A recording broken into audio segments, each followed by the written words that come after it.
Salutations, I'm Sarah Phantoms. All you're hanging out with is your big sister Wendy, and welcome to my video. Today's video, as promised, I want to start showing you how to properly take care of your gear as your big sister. Quite concerned for the littles, so I just want to make sure that you're all being safe, happy, and all of that good stuff. This is not meant to offend you. It's okay if you didn't know this. It's okay if you don't want to do this. You do whatever makes you happy, but this is how you properly take care of pacifiers, at least. I'm going to go through all different gear. If you have certain gear that you want me to talk about, just comment down below. Okay, so what we're going to start off with is a pot. This is my pot. It is red and black. It's empty right now. What you're going to do is you're usually going to go over to the sink. I don't feel like carrying you back and forth. I'm sorry. And you're just going to put some water in it. I like to fill it about halfway. I hear some people fill it up more than that. I fill it up halfway. Then what you're going to do is you're going to turn your stove on to high. I'm going to warn you that I'm not going to skip or any of that. This is going to be the full video, so you are going to stay here the entire time. So we are going to turn on the stove on high. And then we're gonna, you can put this on top, you don't have to. Some people don't boil water with that. I do. And that'll just help the water kind of boil, I guess. I don't really know what the top does. I just know you have to do it. And then don't forget to make sure that you have the pacifiers that you want to clean ahead of time. So I have mine right here. Remember, deco pasties cannot go in pasty soup. That's what we're going to call this. Deco pasties will break upon entering passy soup mode, so we cannot put them in there, unfortunately. I need a thingy. You will need something to scoop it out with because it's going to be very hot, just so you're aware. Make sure that you have a grown-up present. I probably should have said that to begin with. So, I keep my pasties in this sanitary box, which is just a clean box where they go after they're done being washed. I will only be using the non-deco ones. That pacifier really needs to be changed out. That's my, I don't use these, fun facts. You just see them in content, but they're never used, like, actually used. They're just, like, decor. I should clean some, or get new nipples, though. I gotta order some. But, you know what? This is a good time for conversation while we're waiting. So, you see how this is kind of discolored? Do you see that? Here, I'll turn it on so you can, like, really see. Is that better? See how that's kind of discolored? So a pacifier should actually not be this color. This color. Do you see the difference? Is it too hard to see with the light on? I don't know. We'll find out. No, it is better this way. You see how this one's more clean than this one? This one needs to be replaced. You should be replacing these nipples every 3 months. Although I don't do that, you should be. I don't do it because I don't use these. Nobody in my system uses these. These are literally just props in content. They don't even often go in my mouth. It'll look like it because I bend the bottom part and I actually hook them onto my lip rings and get it to stay. Or I will simply bite this nipple part. But then when I like do the photo and stuff, it'll look way more realistic. I don't actually use these. But for someone that is actually using them consistently and sucking on them and using them as intended purpose, you will want all of your nipples to look like this. They sell, like, the replacement parts on all sorts of APDL sites, as well as Amazon. They should replace every 3 months. This one's kind of getting towards its end. I do replace this one, because I have an alter who does use this one. They're pretty easy to replace. You just take them apart. I'll show that in a different video. I'll order some nipples and then I'll show you how the replacement looks because I'm going to show you how to do all sorts of gear stuff. Yeah, so we're just kind of waiting for this to, do its thing. I guess I'll explain little nipples too. So, you see how this is a baby one? This is not safe for adult teeth, and a lot of people think it's because of shifting, which is to a point true. But it's not always, it's not the only thing. So when you put it in your mouth like this, you see how it's sitting like right in my mouth? See how it's sitting like against the back of my teeth? So if I were to take, let's say, a clean red pacifier, you see how it goes further in? You see how it's not sitting again? Ooh, I threw it on the ground. Good thing we're cleaning this. Do you see how it's not sitting against the back of my teeth? That's actually another problem with these baby ones, is that it rubs off the enamel in the back of your mouth. I see a lot of people saying, oh, it only causes shifting. No, it rubs off the enamel. It causes tooth decay. Especially if you drink like a lot of sugary drinks and then you're sucking on this, the sugar can actually attach to the nipple itself and continue rubbing sugar on your mouth. There's like a bunch of stuff. Hold on, I have a list. I can read them to you. Ready? Give me 1 second, because I write this stuff down because I educate on it. So let's go to AgePlay Education. Okay, let's scroll up. Okay. So exposure to sugary liquids like formula, milk, juice, etc. from a bottle, sippy cup, or pacifier can and will cause tooth decay. This happens when someone usually uses a bottle, sippy cup, or pacifier, falls asleep with it in their mouth, or relies on them too often, which is true because it clings to this.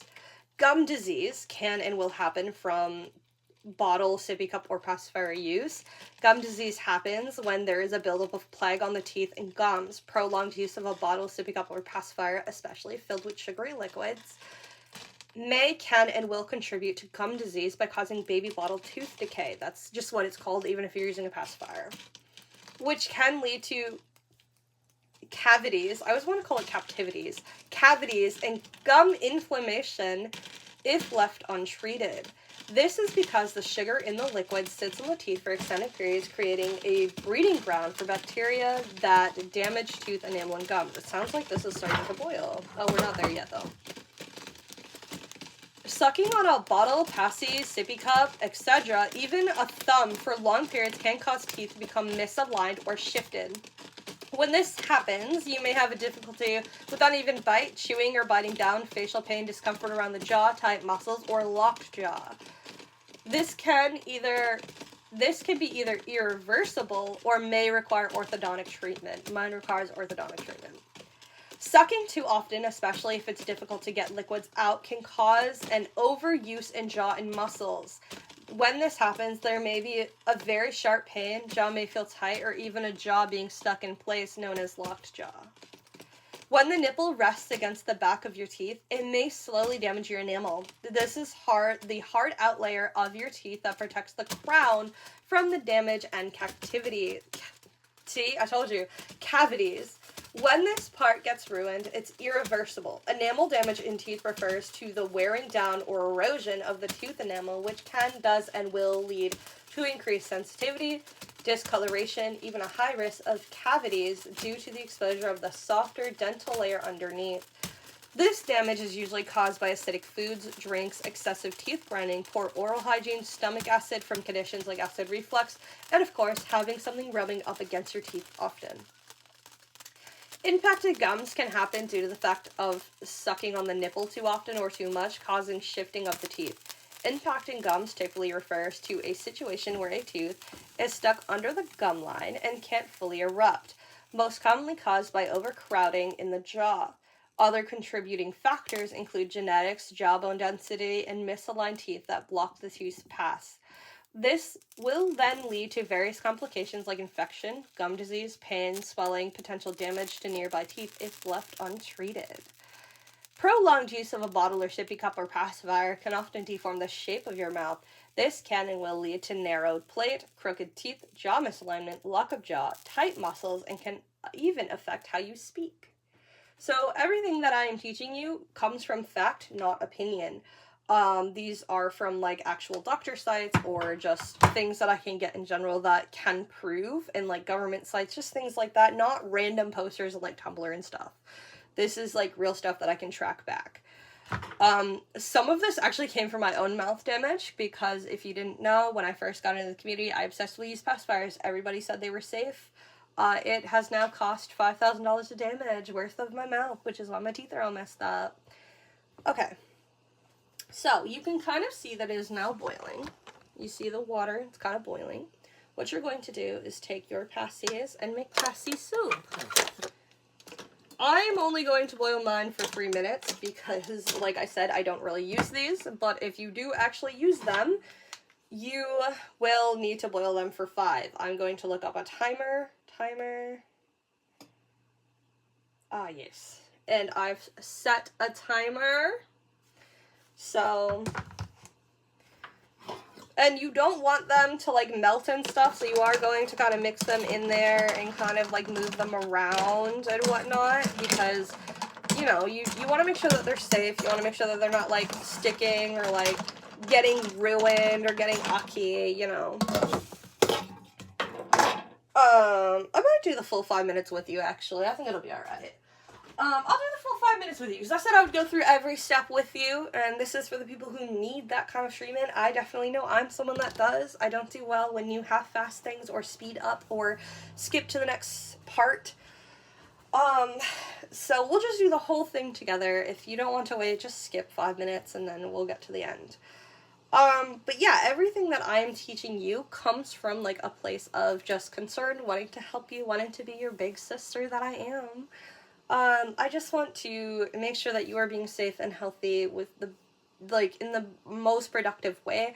I don't want you to feel like I'm being mean or I feel like you're stupid. I don't think you're stupid. I just think not everybody knows these things. These things aren't things that we're taught. These are learned skills. This is learned skills that I just had from talking to elders in our community and, like, just learning about people in our community and just doing my own research, learning why pacifiers are bad for the teeth, learning why bottles aren't good for the teeth, which I ended up going down a whole rabbit hole because I actually damaged my own teeth. I see a lot of people like, well, I've used pacifiers for over 5 years and it never damaged my teeth. Well, for the people out there like me, I'm always going to warn somebody. I'm always going to warn a baby because, listen, I wish I knew that. It did ruin my back enamel, my bottom teeth enamel. It messed up, like, this tooth right here is actually impacted in my gums from me misaligning my teeth from the pacifier use. I'm not joking. I just have severe lockup jaw. I need, like, these types of braces, but they're not, like, normal braces. They're gonna, like, force my jaw forward. But I can't afford it because it's $5,000, and, I just can't afford that right now, so, or probably ever, to be honest. So, you're just gonna want to mix them every once in a while just to make sure that they're not getting damaged, and this is why I said, like, deco pasties are kind of hard to clean, because you can't really put them in here, because, I have deco pasties, but mine are just for, like I said, I don't use these. These are just for aesthetics. It's just for, like, props or backgrounds or just for a quick photo. I don't actually use any of these. So there's, like, glue on here, and when you put it in, it'll unglue it, obviously. So deco pasties are a little bit problematic and not very helpful when it comes to cleaning, because I see a lot of people say, oh, you just wipe down the nipple with a wet wipe, or you put peroxide on it, or you put a Clorox wipe on it, or an alcohol wipe. You actually don't want to do those things. Indigesting chemicals like that is very dangerous. Something a lot of people don't realize is that, like, well, if I just do it once, right, like, it's just a little bit, so it's not going to hurt me. Well, just think about it. You're doing this once every week, so then if you do that for an entire month, that's 4 times a month. Then you do it again next month, so we'll do it 4 times again. That's 8 times. So now you've ingested this chemical even just a little bit 8 times. Now, if you're doing that all throughout the year, that kind of starts to become a bigger and bigger number. I don't mean to bring it into this, but let's take TLC's My Strange Addiction, for example, because we all know what that is. We've all seen that. You see that these people start off just eating, like, a little bit of something, or they're indigesting just a little bit, and it's not really bothering them right then, but as time goes on, it does start to create prolonged problems inside of the body. Which is why you don't want to be using these wipes, because if you have, like, use these wipes a lot, right, and then you're having tummy problems, that actually might be the cause. Because you're not supposed to indigest them. Oh, we're getting close to the end now. It's starting to do the little bubblies. We're getting close. We're at 46 seconds. So they're going to be very hot when they come out, and I'm going to warn you that it might burn you, so you need to be very careful. You can ask for adult supervision if you don't have that. You got this. I believe in you. I won't tell your parents. I'm not a rat. We're at 28, 26, 25. I'm trying to see the countdown. Here's the countdown. but this is basically it. It's really not that hard. It's very simple cleaning. It doesn't take too long. I put mine on a plate just to be sterile. I put it on a sterile plate, and then after it goes right back in the cleaning box, which is a sanitary box that I keep them in, which is something that you should be doing. Oh, there we go. So I don't know how to stop this, so we're just gonna exit out and hope that's how you stop it. Okay, so you're gonna shut off your stove. Okay, it's very, very hot, so be very, very careful. And then you're going to scoop them out with something, and you're going to put them on this plate to dry. So that is how you clean your passies. And that's it. It's very simple, it's very quick, it's very easy, and then when they're all clean and they're all done, I don't want to touch this, so I'm going to use this other bowl to touch this. And then when they're all clean and they're all done and they're all ready to go back, I recommend getting like a box or something, kind of like mine, where it's like a clear sanitary box, and just putting them in there to make sure that no germs get on them, because the reason that we boil them is, like, you have to think, like, bad bacteria. So, like, if you have, let's say, COVID, for example, and you don't know you have COVID, because not everyone shows symptoms. I didn't until the very, like, last 3 days I had it. And you use a passy, or you breathe on a passy, or somebody that you know touches a passy, and they have COVID, or they have something else like strep throat, or some sort of contractable illness, and then you touch that, you put it in your mouth, they put it in their mouth, they touch that, your dog gets a hold of it, these things, it just kind of melts away the bad bacteria or something like that. It just helps make sure that you are being safe, you are being clean, that nothing is getting inside of you that's not supposed to be. The bad bacteria does not only go for infants. I see a lot of people saying, oh, that only counts for infants. No, that counts for us too, because there are still illnesses that can make us sick as well, and make others sick, especially if we're sharing with civvies or family, AgePlay family, and things like that. But I really hope that you enjoyed this video. I hope that you learned something new, and I can't wait to teach you again. Stay beautiful. Bye!